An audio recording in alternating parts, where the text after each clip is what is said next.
Hey guys, so if you're watching this video, it's because you decided to stick around to see how I created my second lace book. And so I have just cut out the pieces for the book itself. This is the cover. And as you already know, I decided to make this into a purse shape. So to get this shape, I basically took my fabric, and it was already folded over, and I measured out how wide I wanted the binding to be. So as you know, a book has a spine, right? So I wanted the spine to be 3 inches wide to give the book room for me to insert all of the laces and trims that I'm going to be layering on each of the pages. So what you see here is a folded in half version of the felt that's sandwiched between the fabrics, and I have some markings on the fabric, and I used this friction pen. Friction pens, for most of you who don't know, if you apply heat to it, the ink disappears. Or you can also use the rubber eraser at the end of it. But I'll never do that. I'll probably just iron this. If you can see through it at all, I'll probably just iron this and that will go away. So the markings on each side of the actual fold are 1.5 inches away from the actual edge of the fold, so that I could see where how wide the actual binding is going to be when it's sitting as a purse. Okay, so it does take some planning, and then all I did was cut a shape that I wanted for the purse, starting out where I thought that, you know, where I knew the top of the purse is going to land, which is 1.5 inches away. So this is actually the edge of the purse right here, and then the handles will be in the center of the binding, and of course the binding will be 3 inches wide. So once the book is all done, so that really makes it look like a purse, right? So all I'm doing here is I've taken my fabric and I've cut it so that it is a little bit larger than the felt piece, so I can sandwich it in between. And I've used my pinking shears for this so that I don't have to worry about the material fraying. So I have 2 pieces of this long, hold on one second guys. Sorry about that, guys. So I have 2 pieces of the longer cover piece. This is the book cover, cut out, and the fabric is slightly larger than the actual felt piece. Again, so I can sandwich this in between 2 pieces of fabric. And all I'm going to do is take the fabric and pin it so that I can do the sewing just like that. Okay, nothing crazy, nothing out there, right? I use a sewing machine for mine because it's faster, and I guess you could do this in some other manner, but this is the way I'm going to do mine. So I'm just pinning it with the 2 sides, or the felt in between, so that when I'm ready to sew it, I can. And hopefully I'll remember to do videos for each of the pieces. I won't show the sewing because it's not all that interesting, and I'm not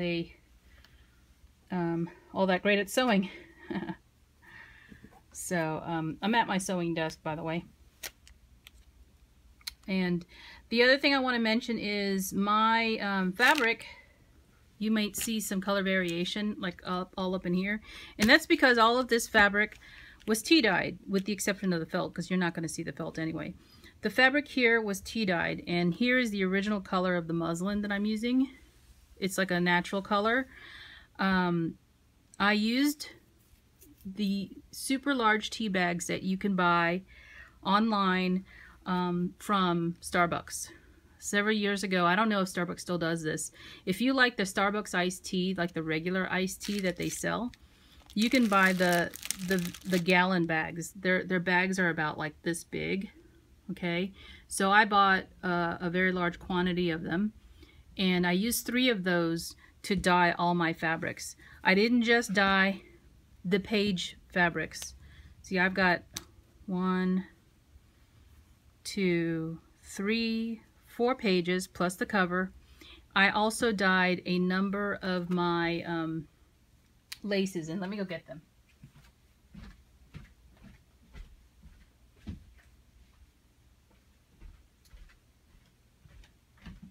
Okay, so because I like things to at least match in some way, I decided to go through my doilies and trims and pick out things that I think I might use for the book.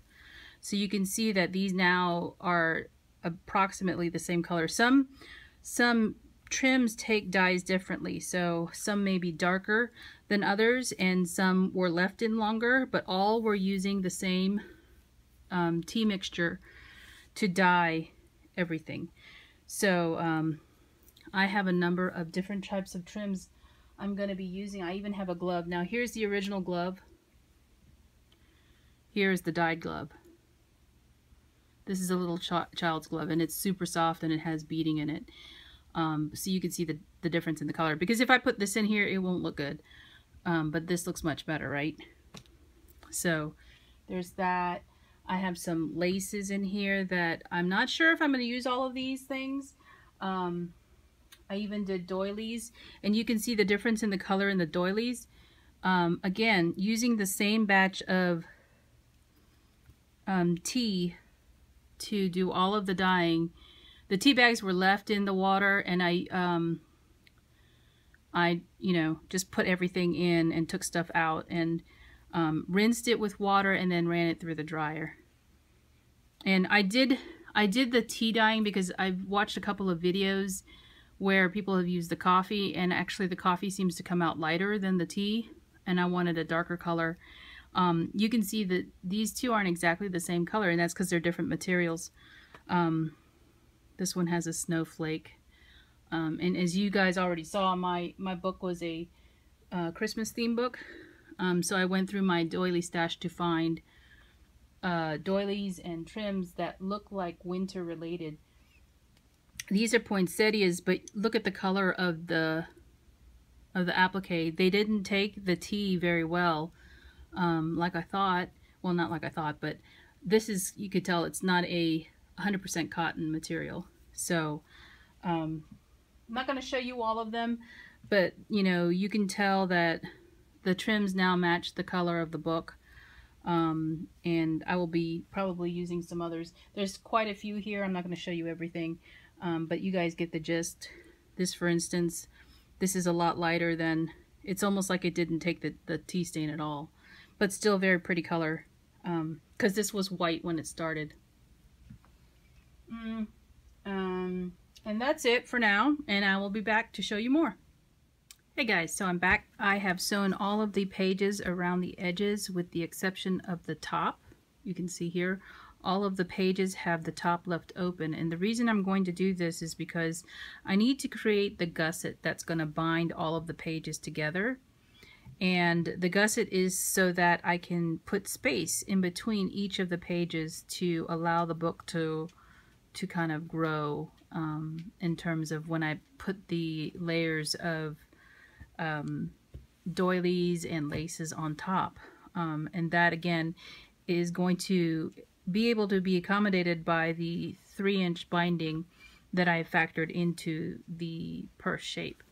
So as you can see here, I've even sewn the front. It's not perfect, but it's not going to matter because you're not going to see these edges once I have glued all of the laces and fibers into the book. But I wanted to show you that I did leave this open. The gusset is going to be able to fit in here, and then I will sew this to the actual gusset.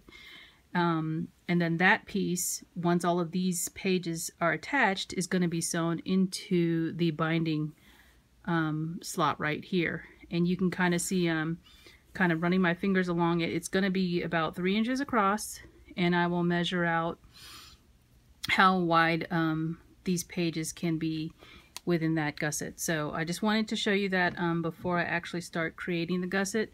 I'm going to pin it first to see that everything works out great, and then I'll be back. Hey guys, so I'm back.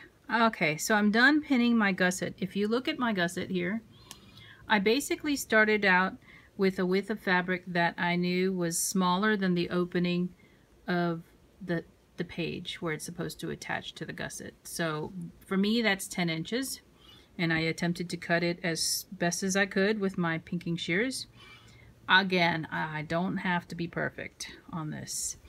And then I measured out, or I calculated basically, that I have a 3-inch binding and I have 4 pages, 4 of these individual pages to put in. So that left me with 0.75 inches between each of the pages. So what I did was I took the material, and I'm here on the mat because it's easier for me to eyeball it this way, but I gathered up some fabric, about a 1/4 inch of fabric, and then I placed that on the line here, and then I pinned it towards the bottom of that gathered fold. And I'm probably going to go ahead and sew each of these first before I actually sew them to the page. So it'll just make it easier for me. So I'm going to sew it on at the bottom here so that the fold itself is together, if that makes any sense. So then for the next one, I measured up about 0.75 inches and gathered up the material so that there is a trench in between. So this is the reason why I'm doing this, is so that when I build up my pages with all of the laces and doilies, I have room for the book to actually spread out. Because you know, with a regular book, if you have too many pages in it, it will look like a crocodile. It will look like this, and I don't like that. So to create the natural binding, as in a book, you have this like U-shaped binding, and this is what will allow you to do that, because you are leaving the space for that buildup to happen. Of course, you don't want to overload your book so that it does do that, but I'm leaving the space so that when I'm decorating my lace with laces and stuff, that it actually fits in there. So all I did was measured out between each gusset, or each place where the page is going to attach, these little sections of folded fabric, and they're about a 1/2 inch wide. You can see me folding them down, and they're about 3/4 of an inch between each one. So that last one is probably a little bit narrower, but you can always fix it. It's best to pin it first and see how it works for you, and it may be different for your book depending on how large your book is going to be. But I thought I'd go ahead and show you that before I get to sewing it again. And then I'll come back. I'll show you, once they're sewn, I will actually attach one so that you can actually see it, the pages coming in. But basically they're going to be attached like this, where the that piece of fabric is going to fit inside of this open section, and then I'm going to pin it and sew it down. And that's the reason I left a 1/2 inch for this, so that I can actually sew it closer to the spine. Okay, hey guys, so I have been pinning the pages onto the gusset that I created for my lace book, and you can see that I have basically taken from where I've sewn and the page, I have tucked this piece like this into the page here, and then pinned it. And so what I'm going to do is actually sew down on the left side of the needle where the pins are, sew that down so that it is tacked into place all the way down the page.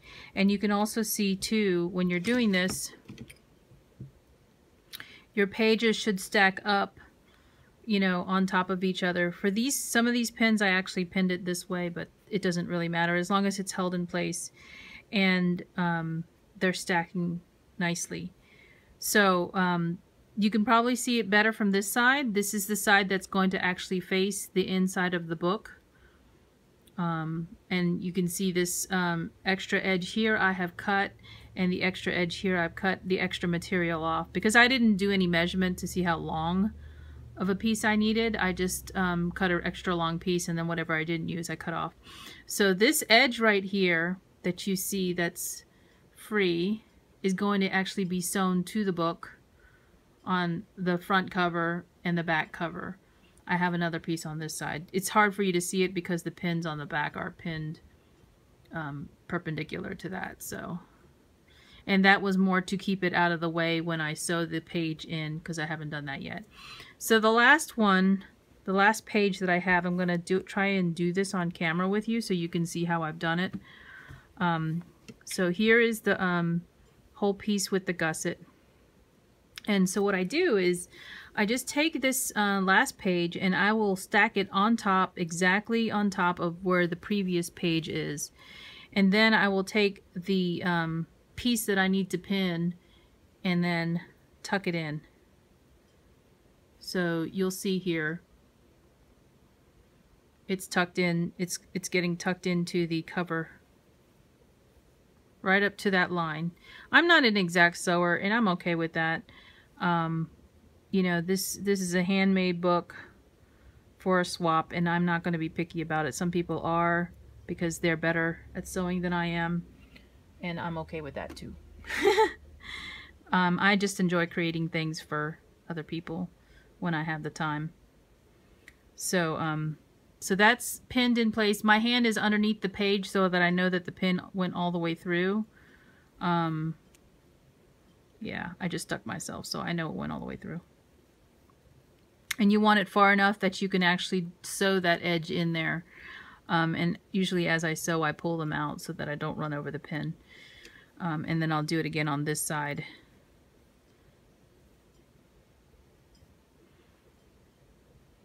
And I'm actually pinning it some distance from the edge of the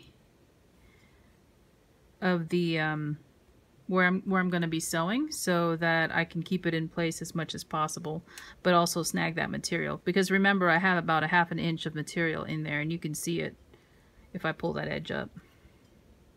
Okay, so that's how I constructed it, and you can see this flap is hanging out now. This is the flap that's going to get sewn down onto my book. So here's the cover right here, and you can see I have a little bit of a yucky piece there. I don't care about that. Again, you're not going to see a lot of this stuff once it's decorated, and you'll see that my book, it's not going to lie flat right now because of the way it's pinned, but I will find the right spot for the actual binding to go in, so that, you know, I can fold up, you know, the edges. This won't lay flat because of the way it's pinned, but once it's done, it'll be fine. And it should form, you know, a binding like this. Right now it's kind of squished together, but it should, once I get it in there, it will come out correctly. So anyway, that's it for now. I'll be right back after I've sewn the pages to the gusset. Hey guys, so I'm back, and I have sewed my gusset and pages into the book now. You can see what I've done is actually sewn the last page on each side, you know, basically the outer pages, to the actual binding section, and then down the middle I sewed between, because I think I have an even number of pages. Yeah, I have 4 pages total, and I sewed down the middle there too, between them. Now, is it perfect? No, it is not. Is it going to be perfect? No, it's not going to be perfect. And I'm okay with that. You can see here when the book is closed, it kind of creates its own, sits up itself, creates its own binding on the left hand side, and this is where the handles are going to be attached to. Now, I haven't figured out how I'm going to attach this yet, but you will see in the finished product how that was done once I figured it out. But I think I'm going to leave that to the end. That might be a mistake, who knows, it's all learning, right? But you can see how it will look like a purse once it's all together. But that's just for, you know, simple design, and I figured the person who's receiving the swap can hang the book by the handles. And so the other thing too is it didn't leave as big of a binding or as wide of a binding as I thought it would. So hopefully there's enough space in between each of the pages to give room for the book to sit properly.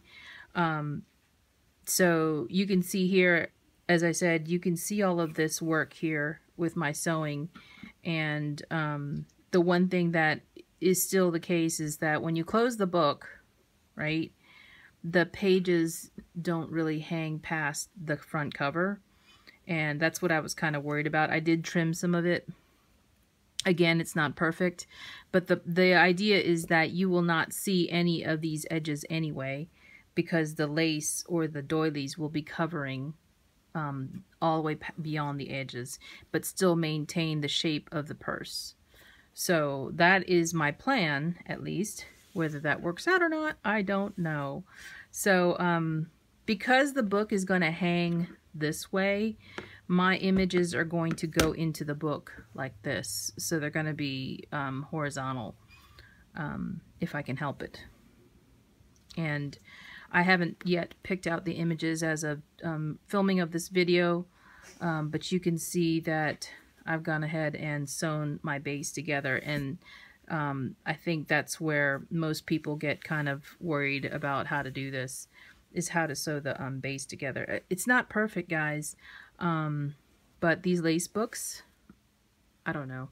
In my opinion, it's not going to look picture perfect, but you can cover it all up once you're decorating it with the laces and the doilies.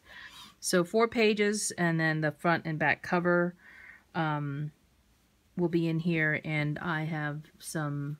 Obviously, I have some doilies and lace and such to decorate the entire book. So we'll see how that comes out. You're seeing this video after the fact, so obviously you'll have seen the book by now if you went ahead and watched the whole video. So anyway, that's it. Thanks for watching, and I'll keep you posted. Bye.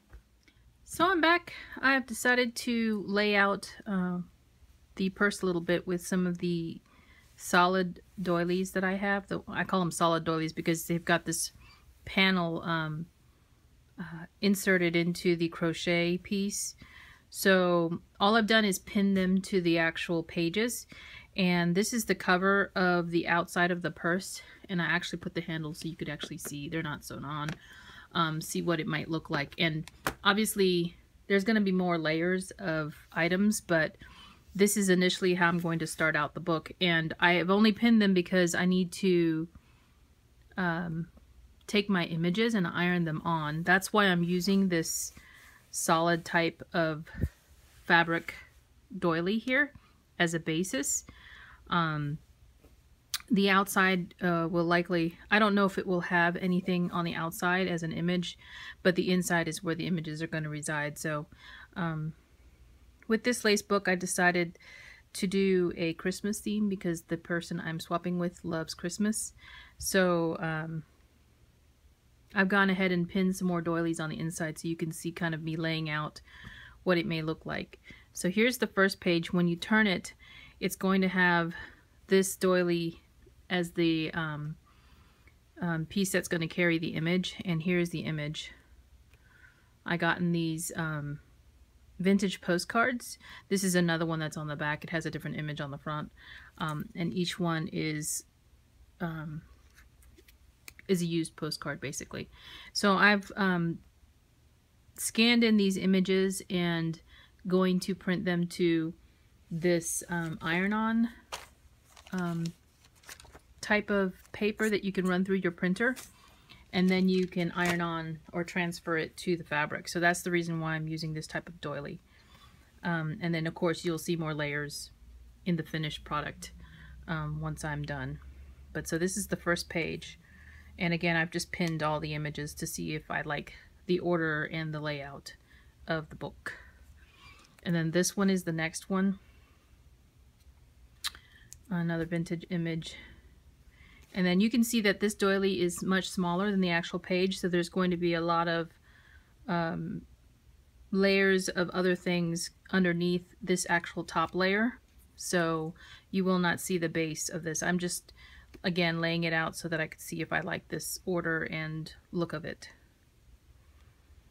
The next page is this one, and I actually have a front and a back again on this page. This will open up so that it's like that. And then you'll see a lot more around or layered around this particular image. And then the last page with an image is here. Again, another one of these smaller doilies that I have that'll have more layering around it. And it'll have this image. And then the back of the book is going to have a pocket. And what I've decided to do is just take this image, iron it onto some of the paper, and then create a pocket from some muslin and lace. I hope that's what I'm going to do. And then the back, again, I've just pinned the back part on, and you will see more decoration as we go. This will probably get covered up too with other trims and such. So let me just turn it over. You can see where I pinned it. And I purposely am going to do it like this so that it looks like this is like the flap of a purse and that it opens up, when in fact it will just be the same doily folded over with some decoration on it to make it look like the flap of a purse. So I haven't decided how to do the spine yet because, again, I need to figure out how to attach the handles so that it makes it look like a purse. So that is my doily book for now.